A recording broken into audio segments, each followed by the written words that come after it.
নমস্কার বন্ধুরা, প্রতিমার রান্নাঘরে সব বন্ধুদেরকে স্বাগত জানিয়ে শুরু করছি আজকের রেসিপি। আজকে আমি তোমাদের সাথে মিষ্টি কুমড়োর দুর্দান্ত স্বাদের ভর্তার রেসিপি শেয়ার করব। আমি সেই ভর্তাটা বানানোর জন্যে নিয়ে নিচ্ছি 500 গ্রাম ওজনের মিষ্টি কুমড়োর এক ফালি কাটা অংশ। এখন এই মিষ্টি কুমড়োটাকে আমি ছোট ছোট করে কেটে ভালো করে ধুয়ে নিচ্ছি, ধুয়ে নিয়েই ফিরছি।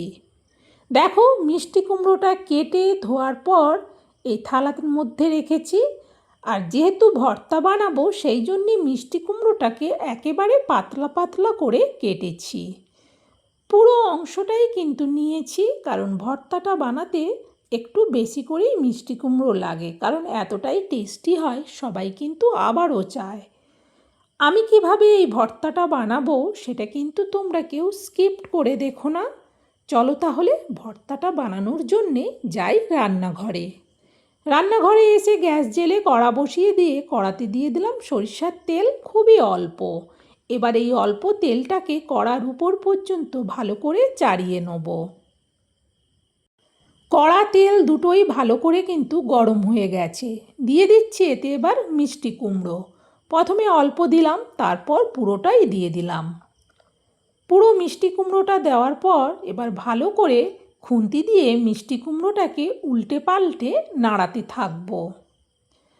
অনেকেই কুমড়ো ভর্তা বানাও, কিন্তু আমি কিভাবে বানাই সেটা একবার দেখে নাও। এইভাবে বানালে কিন্তু কুমড়ো ভর্তা দিয়েই ভাত কিংবা রুটি, মুড়ি সব কিছু দারুণ লাগবে খেতে।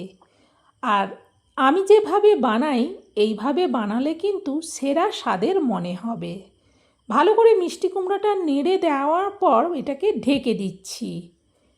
প্রায় মিনিট দুয়েক বাদে আবারও কড়ার থেকে ঢাকনাটা খুললাম। মিষ্টি কুমড়োটাকে আবারও খুন্তি দিয়ে ভালো করে উল্টে পাল্টে নাড়াতে থাকবো। ভালো করে মিষ্টি কুমড়োটাকে আবারও নাড়ানোর পর মিষ্টি কুমড়ো থেকে কিন্তু জল বেরোতে শুরু করেছে। আবারও এটা ঢেকে দেবো। গ্যাসটাকে কিন্তু বাড়িয়ে রাখলাম, কারণ কুমড়ো থেকে জল বেরোচ্ছে। আবারও মিনিট দুয়েক মতো বাদে কুমড়োর ঢাকনাটা খুললাম। ভালো করে খুন্তি দিয়ে আগে মিষ্টি কুমড়োটাকে ভালো করে একটু নেড়ে দেখে নেব। এখনও সেদ্ধ হতে অনেকটাই কিন্তু বাকি আছে, বিশেষ করে মিষ্টি কুমড়োর যেই দিকটা খোসা ওই দিকটা সেদ্ধ হতে একটু সময় লাগে। এখন আমি দিয়ে দেবো মিষ্টি কুমড়োতে পরিমাণ মতো হলুদ, আর দেব অল্প একটু লাল লঙ্কার গুঁড়ো, আর দিচ্ছি এতে অল্প চিনি। ভালো করে এবার হলুদ, লঙ্কার গুঁড়ো আর চিনিটাকে কুমড়োর সাথে মিশিয়ে উল্টে পাল্টে নাড়াতে থাকবো। আর যেহেতু কুমড়ো থেকে জল বেরোচ্ছে সেই জন্যে গ্যাসটাকে বাড়িয়ে রেখেছি। বাড়িয়ে রেখে ভালো করে কিন্তু কুমড়োটাকে খুন্তি দিয়ে নাড়াতে আছি। দেখো, কুমড়োটা কিন্তু আগের থেকে অনেকটাই বেশ মাখো মাখো হয়ে গেছে। আর এর থেকে কিন্তু জলটাও কিন্তু শুকিয়ে গেছে। ভালো করে খুন্তি দিয়ে তবুও যেই কুমড়োগুলো একটু মোটা ছিল কাটা, সেইগুলোকেও আমি কেটে দেখে নিলাম। পুরো কুমড়ো কিন্তু সুন্দরভাবে সেদ্ধ হয়ে গেছে। এখন এই কুমড়োটা আমি নাবিয়ে নেব। আবারও আমি কড়াটা বসিয়ে অল্প তেল দিচ্ছি। দিয়ে দিচ্ছি 1 পিস টমেটো 4 ভাগ করে কেটে। এবার খুন্তি দিয়ে টমেটোটাকে উল্টে পাল্টে নাড়াতে থাকবো।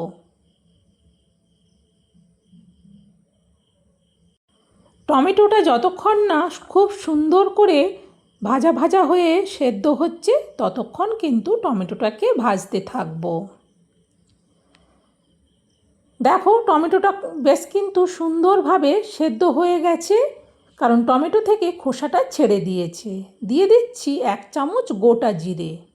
এবার জিরেটাকেও টমেটোর সাথে ভালো করে ভেজে নেব।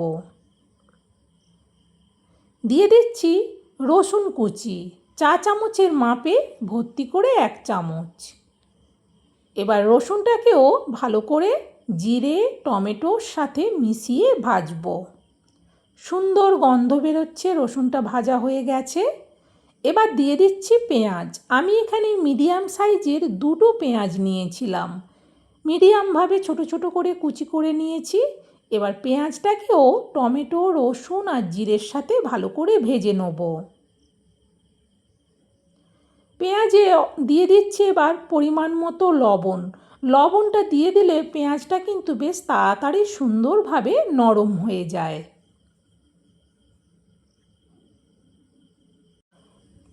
খুন্তি দিয়ে এবার ভালো করে লবণটাকে সব কিছুর সাথে মিশিয়ে নেব। ভীষণ সুন্দর কিন্তু সেন্ট হচ্ছে এইটা থেকে। এখন এতে আমি দিয়ে দেবো চিলি ফ্লেক্স। এই চিলি ফ্লেক্সটা কিন্তু ভীষণ ঝাল লঙ্কার, সেই জন্যে হাফ চামচ দিলাম। তবে যে যেমন ঝাল পছন্দ করো সে সেই অনুযায়ী ঝাল দিও।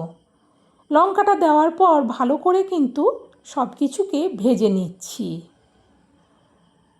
দেখো কতটা সুন্দরভাবে পেঁয়াজ, টমেটো সব কিছু ভাজা হয়ে গেছে। এইভাবে যখন সুন্দর ভাজা হয়ে যাবে তখন গ্যাসটা অফ করে দিয়ে এবার এটা নাবিয়ে নেব।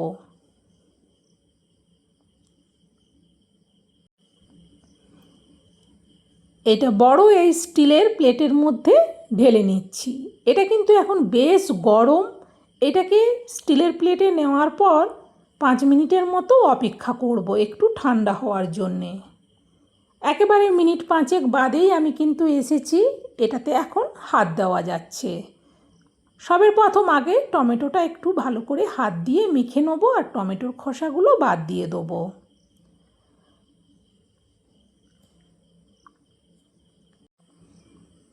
বেশ ভালো করে আগে টমেটো, পেঁয়াজ, রসুন সব কিছুকে মেখে নেব। তারপর যে মিষ্টি কুমড়োটা ভেজে আগে তুলে রেখেছিলাম সেটাকে এবার এর সাথে মিশিয়ে দেবো। অনেকেই কিন্তু মিষ্টি কুমড়োর ভর্তা বানায়।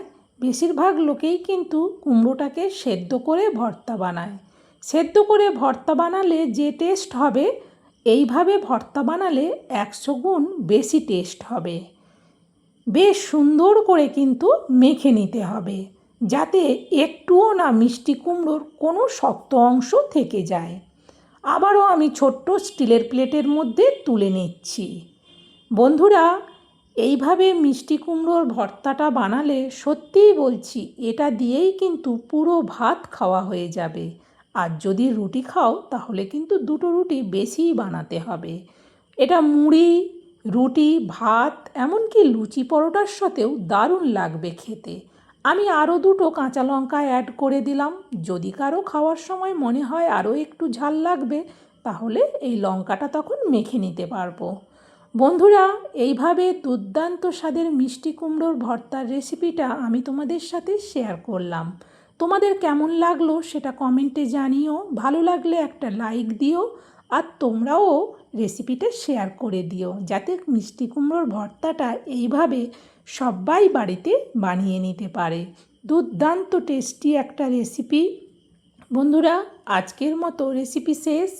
আবার অন্য দিন অন্য রেসিপি নিয়ে চলে আসবো। ততক্ষণ তোমরা সবাই ভালো থেকো, সুস্থ থেকো। আজকের মতো বিদায়।